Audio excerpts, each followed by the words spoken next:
Hello students, welcome to the class. और आज हम डिस्कस करेंगे चैप्टर 2। और चैप्टर 2 जो है हमारा रिलेटेड है स्केलर एंड वेक्टर से। और आज हम इंट्रोडक्शन लेंगे कि स्केलर्स एंड वेक्टर्स में क्या डिफरेंस होता है, इनकी रिप्रेजेंटेशन कैसे होती है और उनके ऊपर हम कौन कौन से जो लॉज होते हैं वो हम लगा सकते हैं। ठीक है, तो आइए स्टार्ट करते हैं। ठीक है, तो अब हमारा जो होगा चैप्टर 2 होगा और चैप्टर 2 रिलेटेड है स्केलर्स एंड वेक्टर्स। ठीक है, तो अगर हम एक रिव्यू ले लें फिज़िकल क्वांटिटीज़ का, तो फिज़िकल क्वांटिटीज़ क्या होती हैं? Physical quantities those quantities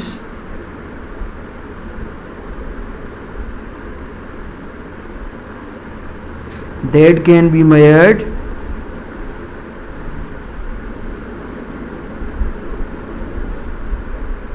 easily is called physical quantities।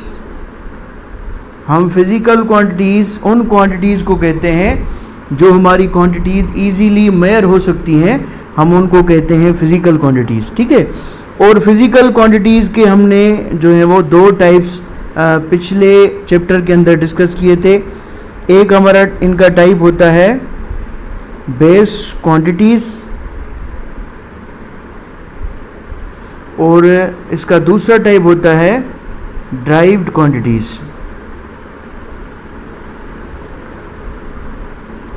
ठीक है, तो ये उनके होते हैं जो है वो फंडामेंटल टाइप्स। ठीक है, उसके अलावा आपकी जो फिज़िकल क्वांटिटी होती है उसके दो और पहलू होते हैं जिनके थ्रू हम फिज़िकल क्वांटिटी को डिस्क्राइब करते हैं। ठीक है, तो वो होते हैं टाइप आपके स्केलर्स एंड वेक्टर्स। ठीक है, क्योंकि ये हमारा चैप्टर जो है वो रिलेटेड है स्केलर्स एंड वेक्टर्स से। ठीक है, तो पहले मैं जो है वो डिफाइन करता हूँ स्केलर्स को। ठीक है, मैं यहाँ पे लिखता हूँ स्केलर और scalar quantities.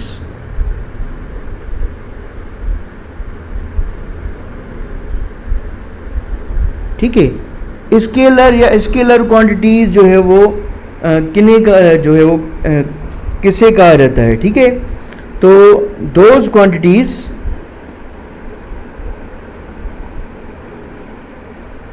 quantities having a number and a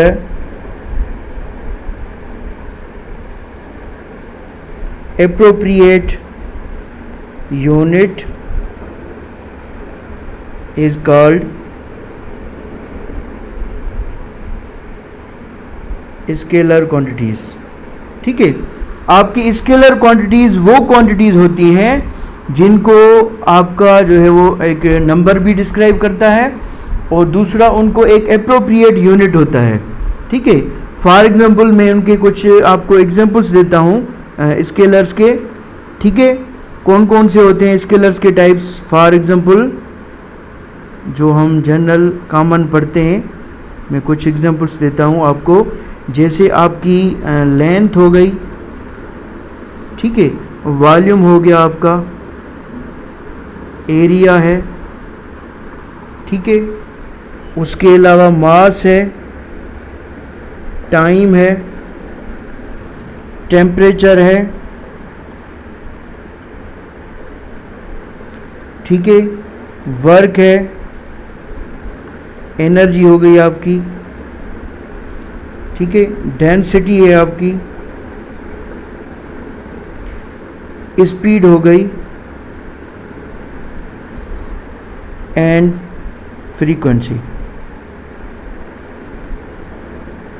ठीक है, उसके अलावा जो आपकी फ्रीक्वेंसी हो गई इसको हम कहते हैं स्केलर्स। ठीक है, तो स्केलर में जो और वेक्टर में मेन डिफरेंस होता है वो ये होता है, आप मैट्रिक में भी पढ़ चुके हैं, स्केलर क्वांटिटीज़ को अप्रोप्रिएट डायरेक्शन नहीं होता।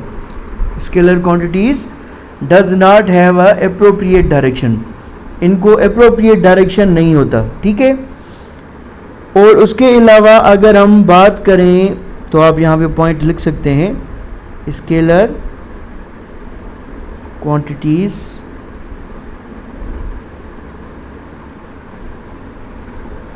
does not have proper direction, ठीक है, इनको प्रॉपर डायरेक्शन नहीं होता स्केलर क्वांटिटीज़ को, ठीक है। और इनके ऊपर जो हमारे ऑर्डिनरी या बाइनरी ऑपरेशंस होते हैं वो हम जो है वो इनके ऊपर लागू जो है कर सकते हैं। जो हमारे मैथमेटिक्स के बाइनरी ऑपरेशंस होते हैं, scalar quantities follow the binary or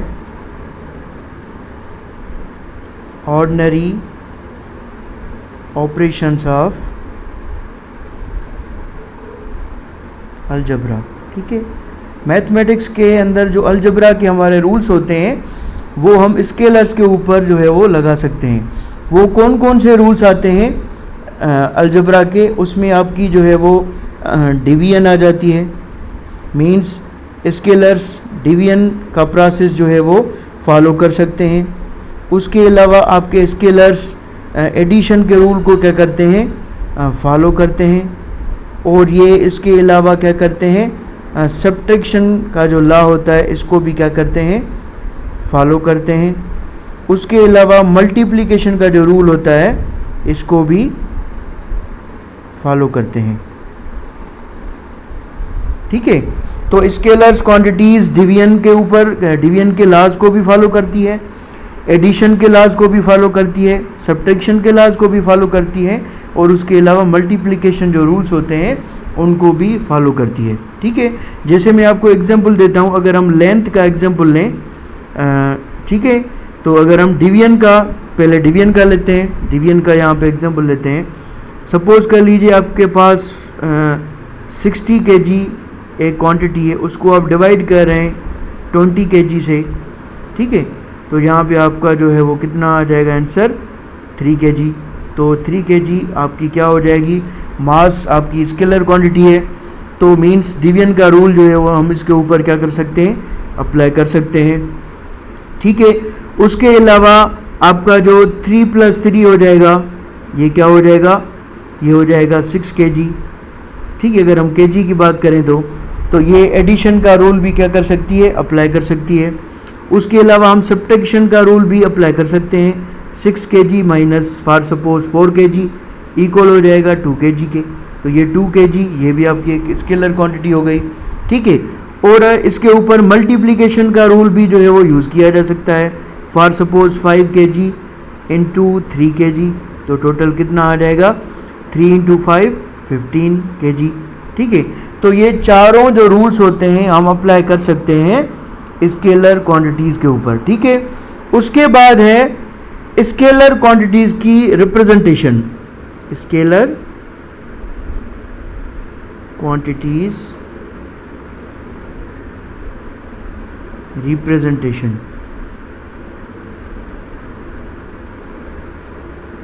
ठीक है। हम स्केलर क्वांटिटीज़ को किस तरीके से जो है वो रिप्रेजेंट करते हैं, ठीक है। तो स्केलर क्वांटिटीज़ को कैपिटल जो है वो लेटर से शो किया जाता है, ठीक है। स्केलर क्वांटिटीज़ को कैपिटल लेटर से शो किया जाता है, लेकिन ये लेटर्स बोल्ड नहीं होते। पहले मैं पहली पॉइंट लिखता हूँ, scalar quantities are denoted by capital letters. हम इनको कैपिटल लेटर से क्या कर सकते हैं, शो कर सकते हैं। जैसे आपके ए हो गया, आपका बी, जितने भी आपके ABC लेटर हैं उनसे आप जो है वो इनको शो कर सकते हैं, लेकिन ये ज़रूरी नहीं है कि आप जस्ट जो है वो इंग्लिश अल्फ़ाबेट के ही लेटर्स लें। किसी भी लैंग्वेज का जो लेटर है उससे आप जो है वो स्केलर क्वांटिटीज़ को रिप्रेजेंट कर सकते हैं, ठीक है, क्योंकि हमें उनको एक साइन जो है वो लगानी होती है ताकि हम उनको जो है वो वेरीफाई कर सकें और उस क्वांटिटीज़ के हवाले से जान सकें। सपोज़ जैसे आपका वर्क होता है, वर्क आपकी क्या होती है, एक स्केलर क्वांटिटीज़ होती है, ये आपने मेट्रिक क्लास के अंदर पढ़ा हुआ है, और ये इक्वल होता है dot product of force into the displacement, और ये होता है कॉस थीटा। यहाँ पे जो एंगल यूज़ होती है वो होती है कॉस थीटा। तो जब हम वर्क लिखते हैं तो ये W कैपिटल से इसको शो करते हैं, ठीक है। तो W फिज़िक्स के अंदर जो होता है ये वर्क को जो है वो क्या करता है, रिप्रेजेंट करता है। तो इसी तरीके से ही हम दूसरे लेटर्स को, दूसरी क्वांटिटीज़ को डिफरेंट जो है वो लेटर से क्या करते हैं, शो करते हैं। जैसे आपका मोमेंटम है, मोमेंटम हम P से शो करते हैं, ठीक है। तो वेक्टर्स में भी सेम प्रोसीजर होता है, ठीक है। उसके अलावा ये जो लेटर्स होते हैं ये बोल्ड नहीं होते हैं, ठीक है, ये ज़हन में रखना है। अगर हम इनको बोल्ड कर देंगे, फॉर सपोज ऐसे अगर हम इनको बोल्ड कर देंगे तो ये फिर हमारे जो है वो कन्वर्ट हो जाएंगे वेक्टर्स के अंदर, ठीक है। अब हम चलते हैं वेक्टर क्वांटिटीज़ जो है वो हम किसे कहते हैं, ठीक है। वेक्टर्स, ठीक है। those quantities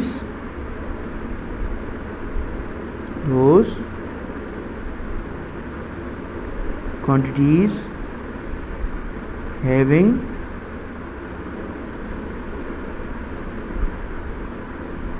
specified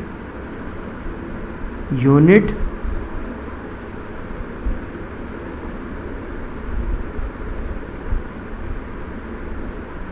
magnitude and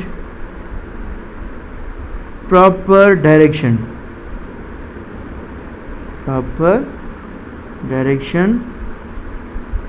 is called vectors। ऐसी क्वांटिटीज़ जिनको प्रॉपर डायरेक्शन हो, मैग्नीट्यूड हो और यूनिट हो तो उनको हम क्या कहते हैं, वेक्टर्स कहते हैं, ठीक है। अगर आपसे कोई पूछे कि स्केलर एंड वेक्टर में मेन डिफरेंस क्या है, ठीक है, तो वेक्टर्स को प्रॉपर डायरेक्शन होता है, पर्टिकुलर डायरेक्शन होता है, and scalar quantities have not a proper direction, ये जहन के अंदर रखें, ठीक है। उसके अलावा जो आपके वेक्टर्स होते हैं उनके ऊपर भी हम जो बाइनरी ऑपरेशंस होते हैं, binary and ordinary operations of algebra होते हैं, वो हम अप्लाई करते हैं। Binary and ordinary operations of algebra are used, ठीक है। तो वेक्टर्स क्वांटिटीज़ के ऊपर भी जो हमारे बाइनरी एंड ऑर्डिनरी रूल्स होते हैं वो हम अप्लाई करते हैं, ठीक है। तो वो कौन कौन से रूल्स हैं, जैसे आपको मैंने बता दिया, आपका एडिशन हो गया, जिस तरीके से हमने वेक्टर्स के अंदर पढ़ा, सब्ट्रैक्शन हो गई आपकी, उसके अलावा आपकी डिवीजन हो गई, ठीक है।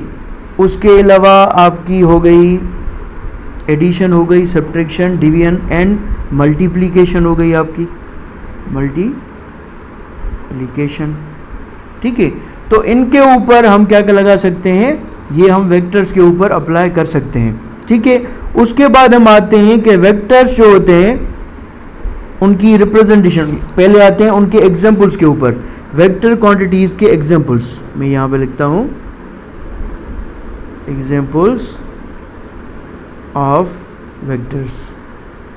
वैसे तो हम फिज़िक्स के अंदर बहुत ज़्यादा क्वांटिटीज़ पढ़ते हैं जो हमारी वेक्टर क्वांटिटीज़ होती हैं, लेकिन यहाँ पे मैं आपको कुछ एग्जाम्पल देता हूँ जिनसे आप पता लगा सकते हैं कि ये वेक्टर क्वांटिटीज़ है। जैसे आपका डिस्प्लेसमेंट हो गया, ठीक है, डिस्प्लेसमेंट, ठीक है।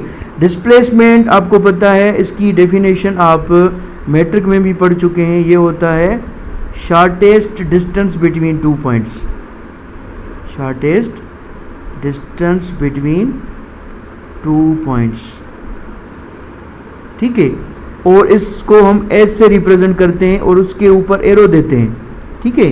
तो जो आपकी वेक्टर क्वांटिटीज़ होती हैं उनकी मेन जो सिग्निफिकेंट होती है चीज़ वो ये होती है कि हम उनके ऊपर ओवरहेड एरो देते हैं, तो ये वेक्टर्स की होती है मेन रिप्रेजेंटेशन, ठीक है। उसके अलावा आपका दूसरा एग्जांपल है वेलोसिटी हो गई आपकी। वेलोसिटी आपकी क्या है, एक वेक्टर क्वांटिटी है। उसके अलावा एक्सीलरेशन हो गई आपकी। एक्सीलरेशन आपकी एक वेक्टर क्वांटिटी है, एक्सीलरेशन, ठीक है। उसके अलावा फोर्स हो गया, फोर्स एक वेक्टर क्वांटिटी है, ठीक है। और मोमेंटम हो गया, ठीक है। मोमेंटम आपकी जो है वो एक वेक्टर क्वांटिटी हो गई। उसके अलावा एंगुलर मोमेंटम हो गया, एंगुलर मोमेंटम। तो ये आपकी क्या है, वेक्टर क्वांटिटीज है। मैंने आपको कुछ एग्जांपल्स दे दिए, ठीक है। तो इन क्वांटिटीज को क्या होता है, पर्टिकुलर डायरेक्शन होता है, इस वजह से ही हम इनको क्या कहते हैं, वेक्टर्स कहते हैं, ठीक है। उसके बाद हम आते हैं वेक्टर्स रिप्रेजेंटेशन। वेक्टर्स रिप्रेजेंटेशन,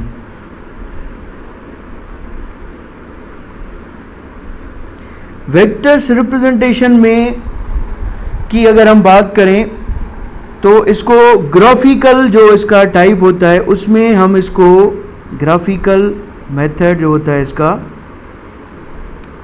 इसमें हम इसको 2 पॉइंट से शो करवाते हैं। सपोज कर लीजिए हमारा वेक्टर हो गया, ठीक है। इसकी एक पॉइंट होती है, इसको हम कहते हैं टेल, और उसका जो एरो वाला हिस्सा होता है इसको हम कहते हैं हेड, ठीक है। तो सपोज ये आपकी ए साइड हो गई टेल और ये हो गई बी, तो ये वेक्टर बन जाएगा आपका ए बी, ठीक है। क्योंकि ये ए से स्टार्ट हो रहा है और बी तक क्या हो रहा है, ख़त्म हो रहा है। तो हम वेक्टर को जब ग्राफिकल रिप्रेजेंटेशन देते हैं तो हम उसको टेल एंड हेड में क्या करते हैं, रिप्रेजेंट करते हैं, ठीक है। और हम इसको इस तरीके से लिख सकते हैं ए बी और उसके ऊपर दे देंगे एरो, ठीक है। इसका मतलब ये हुआ कि ये वेक्टर ए से स्टार्ट हो रहा है और बी तक ये क्या हो रहा है, कंप्लीट जो है वो हो रहा है। या आप इससे ये भी अंदाज़ा लगा सकते हैं कि आपका जो डायरेक्शन है वो क्या स्टार्ट हो रहा है, ए से लेकर बी तक, ठीक है। तो ये हो गई आपकी रिप्रेजेंटेशन। उसके अलावा जब हम इसको नोटेशंस में लिखते हैं तो ज़्यादातर हम अगर इसको बोल्ड लेटर्स में लिखते हैं, कैपिटल एंड बोल्ड लेटर्स, तो ये वेक्टर्स की क्या होती है, नोटेशन होती है, ठीक है। कैपिटल मैं लिखता हूँ यहाँ पे, कैपिटल एंड बोल्ड लेटर्स। जब हम इनको बोल्ड लेटर्स के अंदर लिखते हैं तो फिर हमें इनके ऊपर एरो देने की ज़रूरत नहीं पड़ती, हम समझ जाते हैं कि ये हमारी क्या है, एक वेक्टर क्वांटिटी है, ठीक है। और हम इसके ऊपर अगर हम सिंगल जो है वो कैपिटल लेटर लिखते हैं तो हम अगर इसके ऊपर एरो देंगे तो ये भी रिप्रेजेंट करता है वेक्टर क्वांटिटी को। इसको हम कहते हैं ओवरहेड एरो, ओवरहेड एरो, ठीक है। तो ये आपकी हो गई एक रिप्रेजेंटेशन ऑफ जो है वो वेक्टर। इंशाल्लाह नेक्स्ट लेक्चर के अंदर इसके जो मज़ीद फंडामेंटल चीज़ें होंगी हम उनको डिस्क्राइब करेंगे। आज का मेरा लेक्चर यहाँ पे कंप्लीट हो रहा है। इंशाल्लाह नेक्स्ट लेक्चर के अंदर नेक्स्ट टॉपिक को डिस्कस करेंगे।